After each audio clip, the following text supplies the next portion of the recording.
На состанок на министрите за надворешни работи на Јадранско-јонската иницијатива, што се одржа вчера попладне во Њујорк на маргините на 80-тото заседание на Генералното собрание на Обединетите нации, Република Македонија ја презеде едногодишната улога на председавач за периодот 2025-2026 година.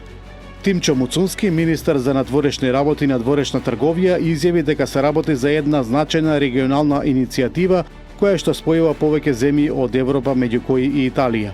Под мотото зајакнување на регионалното единство, унапредување на европската иднина, македонското претседателство ја афирмира својата определба за продлабочување на интеграцијата и соработката меѓу земјите членки и нивната врска со Европската унија. Пред 30 години во Пекинг нациите од светот дадоа свечена заклетва да ги унапредат правата на жените како човекови права, да постигнат родова еднаквост и да им дадат моќ на секоја жена и девојка да живеат ослободени од насилство, дискриминација и ограничување, рече претседателката Гордана Селјановска-Давкова, обраќајќи се на состанокот на високо ниво по повод 30 годишнината од 4-та светска конференција на жените, што се одржа во Њујорк во рамките на Генералното собрание на Обединетите нации. Селјановска-Давкова додаде дека Пекиншката декларација и платформа за акција остануваат камен темелник на меѓународното право, жив доказ дека еднаквоста за жените е и правда и предуслов за мир, просперитет и одржлив развој. Председателката Селјановска-Давкова ќе се обрати на генералната дебата и ќе учествува на повеќе самити, лидерски форуми и состаноци на високо ниво, што се одржуваат по повод 80-тото Генерално собрание на Обединетите нации. Државната изборна комисија потврдила 303 листи за градоначалници на општините и градот Скопје и 558 за членови на советите.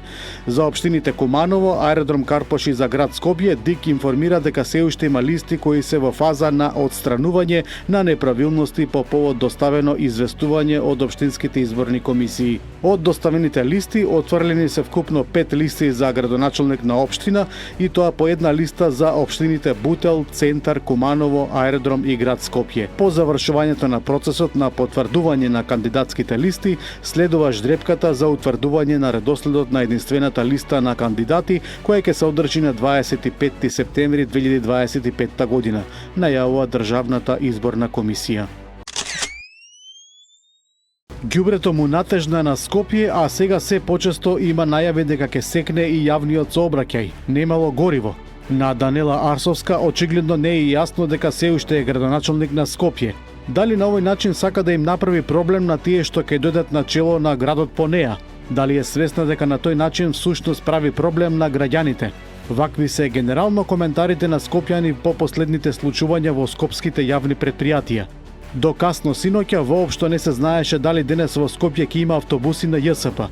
Утрово возат нормално, добиле нафта за 2 дена, но што по тие 2 дена? Проблем. Скопските јавни претпријатија очигледно веќе подолг период се влезени во хаос, па секојдневието во градот повеќе наликува на селска паланка отколку на метропола. За недостигот со нафта во ЈСП вчера најпрвен од градот обвинија дека Путско Петрол, добавувачот на нафта, намерно не испорачува гориво, но од компанијата веднаш возвратија не е до нив, туку до долгови од 10 милиони евра што си висат со години.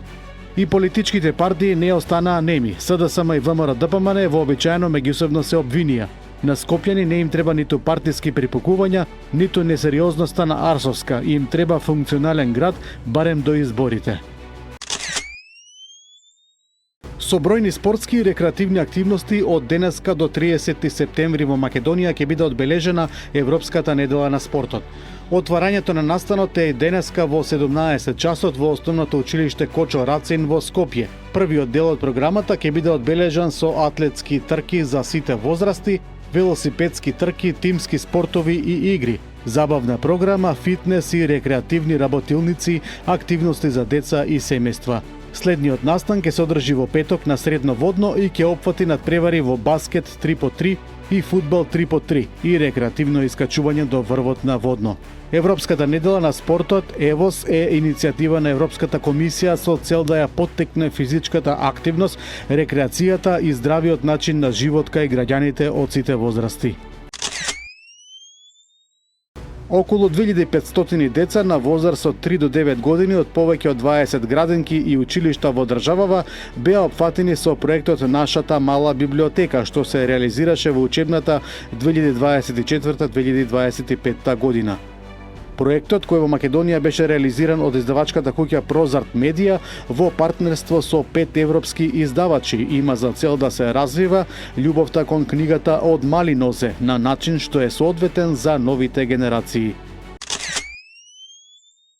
Дизел горивото денеска е поскапо за половина денар по литар, а цената на бензините останува иста, одлучи вчера Регулаторната комисија за енергетика.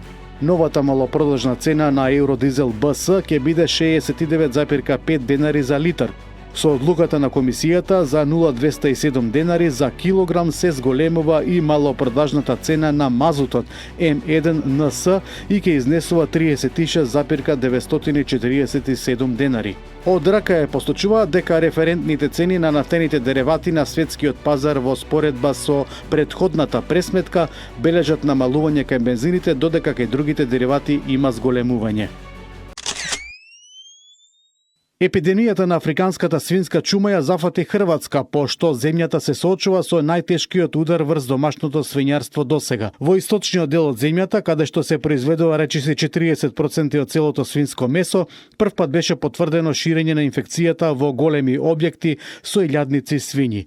Ситуацијата кулминираше откако болеста беше откриена на фармата Белја во Соколовац со околу 10.000 свињи, како и во објектите на Неметин. Сите тие животни ќе бидат уништени, а само оваа мерка ќе значи загуба од повеќе од 50.000 свињи, што е над 5% од националното производство. Хрватска е во регионот. Потребно е македонските власти да бидат будни за да не се случи болеста да дојде и во Македонија. Потребно е превентивно да се делува. Поранешниот хрватски премиер Иво Санадер поднесе тужба против Хрватска пред Европскиот суд за човекови права во Страсбург, тврдејќи дека не добил праведно судење. Станува збор за аферата околу продажбата на хрватската нафтена индустрија ИНА на унгарски МОЛ, во која Санадер беше осуден за примање мито од 10 милиони евра. Првичната правосилна пресуда Уставниот суд ја укина со образложение дека биле измешани индивидуалната кривична одговорност на Санадер и политичката одговорност на владата. Повтореното судење во 2015 година беше споено со случајот на директорот на МОЛ, а во 2019 година двајцата беа прогласени за виновни. Европскиот суд отвори постапка против Хрватска за да се испита дали имале праведно судење.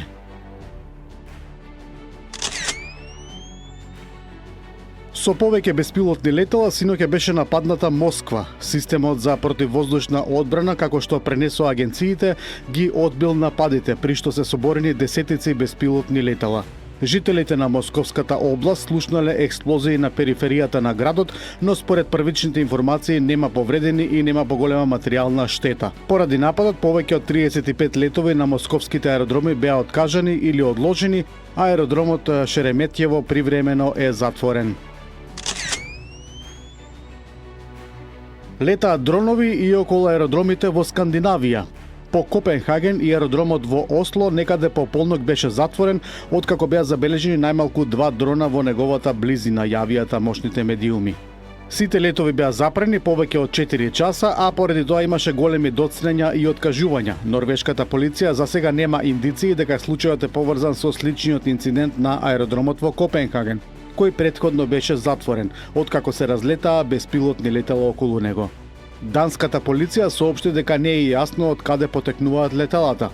Повеќе од 35 летови се пренасочени кон Гетеборг, Малме и Билунд, а аеродромот беше повторно во функција во рано утрово. Премиерот на Унгарија Виктор Орбан, отворејќи есенската седница на Законодавниот дом за 2025 година, упати силно предупредување за последиците од потенцијалното пристапување на Украина кон Европската Унија, тврдејќи дека таков чекор би ја донел војната директно во блокот. Ако Европската Унија ја прими Украина и сака да ја брани незината територија, ние ќе бидеме до гушава војна, рече тој. Тој го поврза членството на Украина во ЕУ со далекусежни последици за Унијата, економски колапс, нарушување на европскиот земјоделски систем и пренасочување на развојните фондови на Европската Унија. На Франција во одлуката за признавање на Палестина синоќа се придружија уште 3 европски држави – Белгија, Луксембург и Малта. Белгискиот премиер Барт де Вевер изјави дека неговата земја се придружува на групата држави која признаваат палестинската држава со цел да испрати силен политички и дипломатски сигнал. Тој додаде дека правното признавање ќе следува откако сите заложници ќе бидат ослободени и сите терористички организации како Хамас ќе бидат отстранети од власта. Премиерот на Луксембург Лук Фриеден истакна дека неговата земја официјално ја признава палестинската држава, а премиерот на Малта Роберт Абела потврди дека и Малта ја поддржува палестинската државност, додека истовремено го почитува правото на Израел да постои покрај демократската палестинска држава. Израелскиот премиер Бенјамин Натањаху вчера го осуди признавањето на палестинската држава од страна на неколку историски сојузници на Израел. Во Италија синоќа се одржаа масовни протести и штрајкови во знак на солидарност со палестинците во Газа.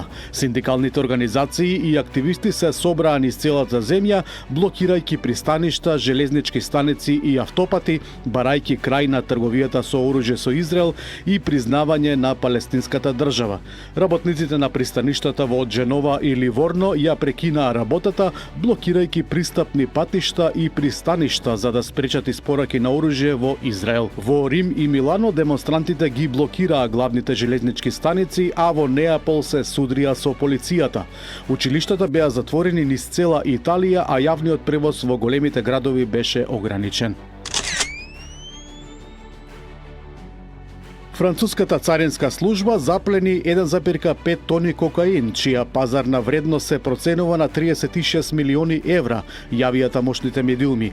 Дрогата била спакувана во 30 пакети во вреќи, а била откриена во камион запрен во градот Тур. Камионот се движел кон департманот Ивелин во регионот Ил-де-Франс. Задволенот бил 53 годишен холандски државјанин. Француските власти укажуваат дека во последните години е зголемено количеството на заплената дрога, особено од пратки што преку Шпанија пристигнуваат од јужноамериканските наркокартели.